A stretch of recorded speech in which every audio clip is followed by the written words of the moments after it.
Sibling love can have its ups and its downs. Over the years, we've had a very abnormal variety of how siblings express themselves, which is very unlikely. Should I call it affection or perhaps incest? I totally give up on this comparison, man.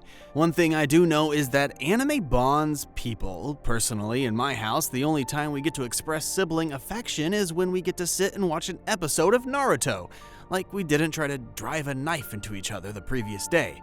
However, for siblings Tatsuya and Miyuki, it's something more than an obsession. With how much Miyuki follows Tatsuya around all the time, obeys his every instruction, and owes Tatsuya her life, one might think there's something fishy about the two. Cut, okay, that might be a little bit close. Here's a rewind to how it started. In this world, magic is the advanced style of technology. This sounds like one of those midnight stories that Grandpa would formulate from his rusty brain to get a wannabe Princess Sophia to sleep. But like I said, magic is the bedrock of this 21st century and its futuristic events. From the scarcity of food to world wars and a drastic population reduction, these guys have pretty much experienced the worst over the years. Yet, what brought a calm to the storm was the creation of magic technicians. Soon enough, these magic technicians became a wanted necessity in each nation, which eventually led to the creation of the magic high schools that make the gifted and ungifted magic technicians. Despite all the fuss about magicians, blah blah blah, and the low-budget wannabe Merlins, which are the mages of course, a vast majority are born without magical prowess. One of them happens to be Big Brother Tatsuya.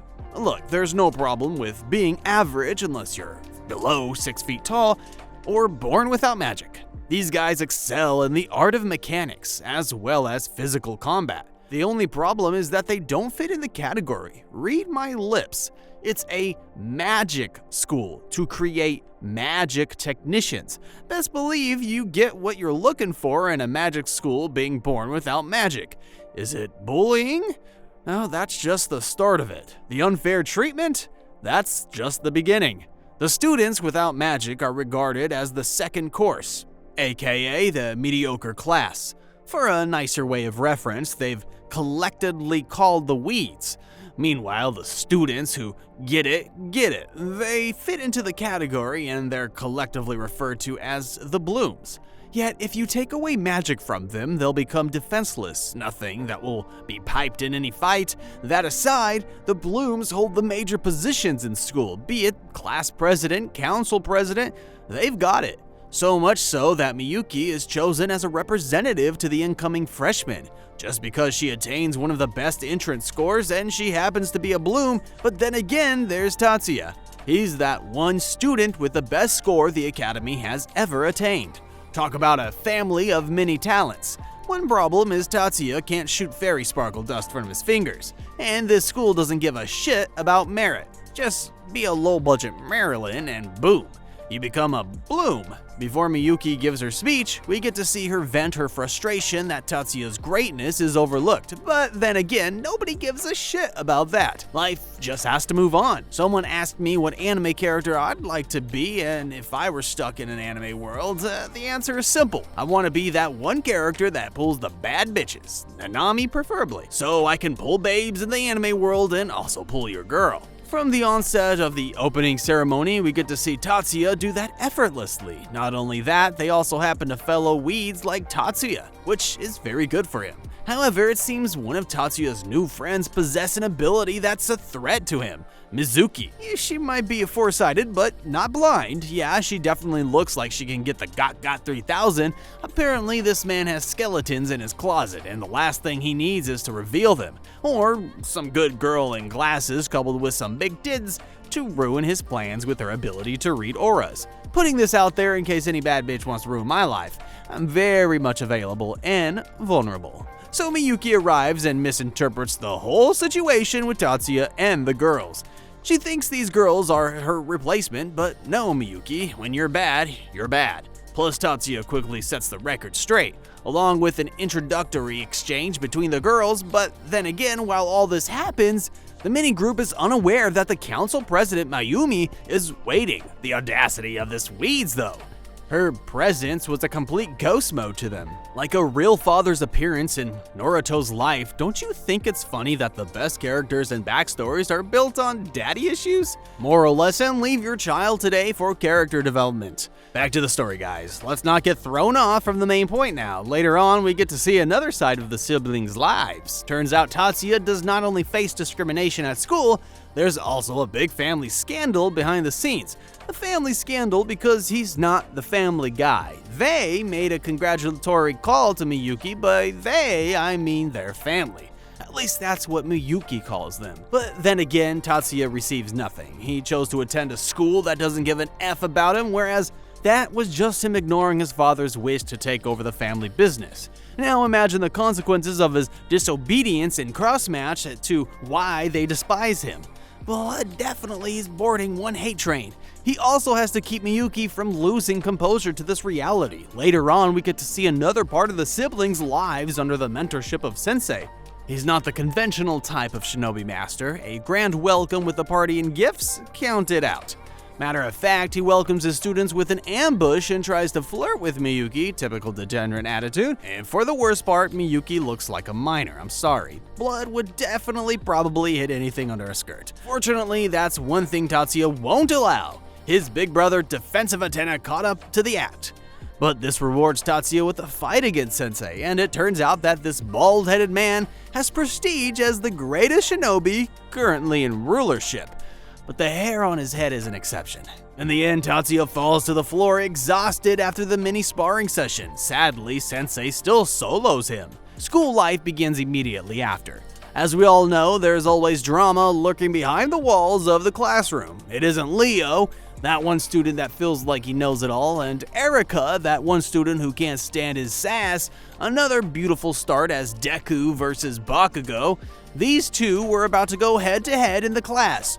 Luckily, the beef is resolved with the professor arrival. That classroom would have become a sumo slam wrestling ring, thinking that's the end of the drama. It's a mistake. The next one occurs at the cafeteria, thanks to Miyuki. So everyone is well aware of the hate between weeds and blooms. Hate is a strong word, but the discrimination between the talented and untalented is that bad. Despite all that, Miyuki chooses to sit at the same table as the weeds. Now tell me, where do you think all this leads if not a confrontation? The blooms aren't about to have their reputation buried in a shallow grave by a newbie who has an uncontrolled brother complex who happens to be a weed. The whole thing soon turns into a battlefield. Now this is the part I bet we've all been waiting for. Magic versus martial arts. Sparkling fairy dust versus raw power. What they don't expect is to get sanctioned by the school police, aka the disciplinary committee. The offense, these kids haven't unlawfully used their powers for something other than self-defense. Now imagine breaking the school rules on the official day of resumption. Also imagine the gravity of the situation and what the likes of the punishment will be. Just when the culprits are about to be summoned, there comes a knight in shining armor in the person of Tatsuya. He steps up to cover the tracks. He also claims that they were simply goofing around, and that the fight about to occur was a prank. The excuse is absurd, but somehow this guy explains it in such a way that if someone died on the spot and he said it was a prank, I'd believe it. The students are left off the hook, except for Tatsuya, of course. The head of the disciplinary committee, Mari, promises to keep her big eyes on him. Later on, Tatsuya is escorted by a whole parade of girls. Yes, you can count on Leo as one of his bitches. Not because they've fallen for him, but Tatsuya has somehow gained their respect with his selfless act earlier. Not only that, but he also seems to have caught the attention of members of the student council, Mayumi, Rin, Mari, and Azusa. Well, not only him, but Miyuki as well. She's welcome to join the students' council, being the representative of the incoming students at the opening ceremony. Only problem is she also wants Tatsuya in on it. When I tell you the brother complex is that bad, it is. Unfortunately, there's no room for an outcast weed on the student council. You either shoot sprinklers from your tips or you go home. If you're thinking what I think you're thinking from the previous statement, then you need holy purification. Luckily for Tatsuya, Mari gives him the option to join the disciplinary committee, with no restrictions or discrimination. Before I forget, there's one more person who appears to have a problem with Tatsuya's position on the council, Vice President Hattori. From his hateful glare at Tatsuya down to his demeaning body language, it's not so hard to know he disapproves of whatever Mari is planning. Despite his argument, Mari makes it known that she's the boss of the disciplinary committee. Not only that, she regards Tatsuya as a useful asset to the team. So it turns out that Mari is caught up with Tatsuya's greatness. In Miyuki's books, that's one down and 252,000 students to go, but Mari speaks from an experience, alright. Turns out she's figured that Tatsuya is a great sequence analyst. In other words, he can read a caster's sequence move during its initiation. Sorry, but Hattori isn't buying any of it. He's the only hothead in the council who says Weed Boy has got to go. To top it all, he calls Miyuki's judgment of her brother a clouded one. Now that's where Hattori crossed every line that runs around the Earth's equator. Involving Miyuki in his dirty talk, now he's made Tatsuya mad. Hattori is gonna swallow his words, alright. Tatsuya is determined to make him regret the Miyuki slander. All roads lead to the practice room for the duel between both guys. I think everyone is fully confident that no weed can stage a bloom. Hopefully that's not Tatsuya's category. The rules are simple. No ability should cause harm to the other, yet bro pulls up to the fight with a gun. As soon as the fight begins, it ends in a blink of an eye. Tatsuya somehow appears on the other side of the room, while young Hattori is sent to visit the Easter Bunny. How it happened, no one knows. How fast Tatsuya moved, no one could tell. How a weed without magic managed to pull that off is unbelievable. All we know is Sleeping Beauty is knocked out and tossed to the side. One thing Tatsuya makes clear is that his acceleration was nothing born of magic. Apparently, it was a physical ability, raw talent, aka ninjutsu, thanks to their sensei's teaching. That aside, his attack power used on Hattori was from multiple strong waves he released from a gun. Nothing magical there. That aside, Azusa notices something remarkable about Tatsuya's weapon. In his possession is a silver horn, one of Taurus' Silver's prototyped weapons. How Tatsuya got a hold of a genius engineer's weapon built into its prototype is crazy. Just then, Sleeping Beauty wakes up and does the proper thing by apologizing to Miyuki. Indeed, the school's grading system doesn't capture Weed's full ability. Had Hattori known, he would have kept his clouded judgment and dirty talk to himself. That aside, Tatsuya is taken on a tour through the disciplinary headquarters with Mari. Oh, just then, we get to know Mari's true intentions. Her whole idea of getting Tatsuya into a council is so he can make room for the other weeds. Apparently, she believes in equality among blooms and weeds, and Tatsuya gets to have the first taste of this. Despite the possible uproar, it will definitely cause problems among the students. Best believe his acceptance into the council will become his victory over Hattori in an official match, and some respect from fellow members of the disciplinary committee. Tatsumi and Midori officially, and might I add warmly, welcome Tatsuya aboard. Later that night, we get to see a, should I call it a remarkably erotic or illegal scene around the siblings. More so, it feels normal between them. So Miyuki enters Tatsuya's room that night. Turns out she has a problem with her cat, the one gadget every magical student must have to use their powers effectively. She had all day, all sunshine, all noon, yet she decides to bring the matter to Tatsuya in the ungodly hour of the night. She even chooses a robe as her outfit. So Tatsuya gets to work with her cat while making the necessary adjustments. It's still unknown to him that the only adjustment Miyuki would love is the one that concerns her body. She strips down to magnificent white underwear for the necessary scan. After the scan, Miyuki goes on to implement her dangerous plan.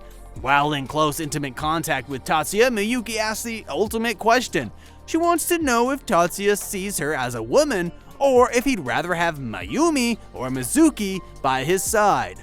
Just putting this out there that this is a dangerous position for any man to be in. And when Tatsuya's answer isn't straightforward, Miyuki proceeds to attack him with her newly upgraded CAD. Thankfully, Tatsuya is able to evade this with a quick analysis. Turns out Miyuki only wanted to know his attraction to the other girls. For a while there, I thought she wanted to get rid of the competition. In every school year, there's a period of goofiness and silliness. For now, it's the club recruitment week, but Mari refers to it as foolishness. At the disciplinary committee, she introduces two recruits to the game. This comes in the person of Tatsuya and the aggressive Morisaki, who stirred up drama at the cafeteria. Not only that, she announces her full faith in the abilities of the recruits from year 1, gives them their badges, a special CAD gear from the committee, and more importantly, the rules. Never use your gadgets on pretty women unless need be. That aside, it's officially Tatsuya's first day on the job. What a great thrill it is for Erika to be his first save. Along that, he gets to view perfectly around milkers the size of a lemon. The duo spend the rest of the day together where they end up at the judo. Excited because it's drama time, guys. There appears to be a public confrontation between the Bloom Kenjutsu leader Kirihara and the Weed Kendo leader, the beautiful Mibu. The argument is over occupancy of training space. That aside, Kirihara is the definition of a spite. He triggers Mibu into a fight that he loses. Unable to accept defeat, he unleashes a devastating skill, or rather magic, in the form of a real sword. The only obstruction that stops Kirihara from inflicting direct injury on Mibu is Tatsuya's interference. He apprehends the Joker and knocks him to the floor immediately. The look on everyone's faces when this happens is crazy. Aoi not only took down a Bloom, but he's also on the disciplinary committee? Now, you don't see that every day. Kirihara's gang throws a fit at this because of Tatsuya and immediately attacks him. During the fight, we see Mibu eager to help him through it. However, Tsukasa indulges her to stay back and neutral, proud to announce that they also got a fine share of the beating. Do you ever experience moments when you do the right thing and still have to defend your actions? After a crazy turn of events, Tatsuya is summoned before every member of the student council. But of course, the circumstance of the situation points to Kirihara as the culprit. But then again, there's no denying that Tatsuya used brute force against a student. Thankfully, Tatsuya gets off the hook with another logical explanation. In his words, he was simply enforcing the rules. To round it up, the head of all club activities, Mr. Rip Body Jumanji, also takes his side. Later that night, Tatsuya has a tea time with his friends at the cafe. Don't know who has tea at night, but okay, it's just an anime. So the topic on the table is Tatsuya's greatness in dealing with Kirihara. No need to guess who stirs it up, we all know it's Miyuki, of course. We also get to see them share another round of sibling affection, which makes everyone at the table drop dead. Afterward, they talk about a secret magic system that no one has ever mastered or used. The system has been a long theory, yet Tatsuya manages to pull it off in the fight against Kirihara and his team of shinobi bandits. Moreover, the skill is proven to be a rather dangerous one. Imagine releasing a technique to cancel magic spells into a public ruled by magic. Banditry, theft, and burglary will not only be on the high rise, there'll be a coup among the citizens unable to do magic. Best believe it's going to be a messy one. Soon, it's the 4th day of the club recruitment program and Tatsuya is alert for any evil that lurks on the premises. Just then, he receives a distress call to attend to an uproar. While he quickly hurries to the scene, something happens. So while Tatsuya was out for danger, it waited for him in the jungle. Believed to be a setup, a dark figure lurks behind the bushes. Bro skillfully evades the attack by reading the cast sequence before it happens, and that's not all. The attacker makes a run for it, but then again, Tatsuya identifies the individual by catching a glimpse of his bracelet.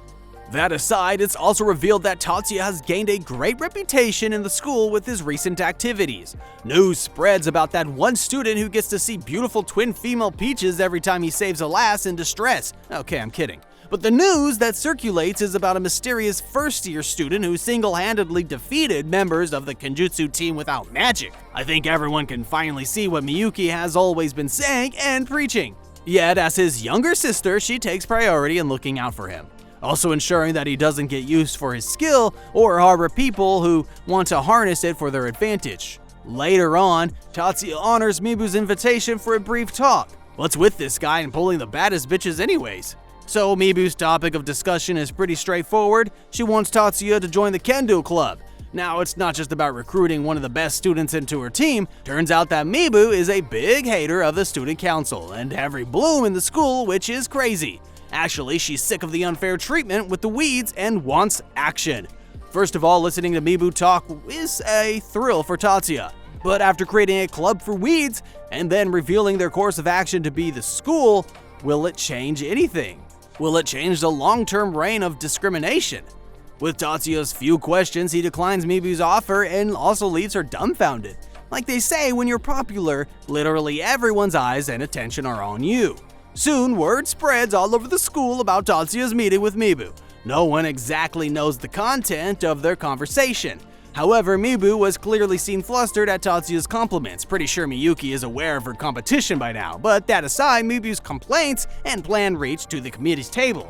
It appears she also believes that the disciplinary committee is just a fancy play unit that wears badges. It's also revealed that someone on the school grounds has been manipulating students into thinking the disciplinary committee, especially Tatsuya, are just a bunch of authoritative clowns. This comes as nothing to Tatsuya, as all he needs is the identity of the person spreading such rumors. For example, the super secretive anti-magic organization Blanche. The mention of the name Blanche shocks everyone to their bones. How Tatsuya has access to such classified case is one thing.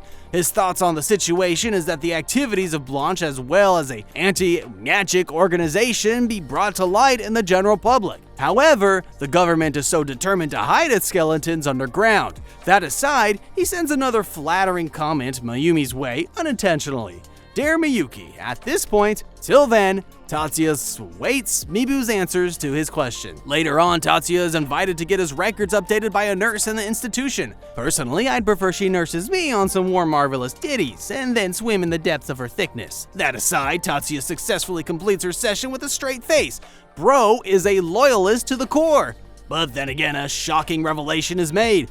Turns out the guy who ambushed Tatsuya in the jungle is Tsukasa himself. How do I know this? It's the same bracelet. Not only that, it seems he has Mibu on his side. But she seems rather brainwashed, alright. Tsukasa's ultimate goal is to get someone as skillful as Tatsuya on his team, and his sure way to get him is through Mibu. Later at the house, Tatsuya reveals the full details to Miyuki, his only trusted companion. He's certain that Blanche has somehow found their way to grab a hold of the school. It seems a student is working undercover for the anti-magic organization with school grounds. At the end of the day, Tatsuya makes inquiries about Miyuki's stay at the Magic High School. He also makes a promise to Miyuki that no one will destroy their lives, especially if the traitor is someone with their friendship circle. Dangerous and perilous times, yeah. That aside, congratulations because you made it to the end of this recap. Thanks for sticking around. Don't forget to hit that bell button for more content like this. See you folks next time.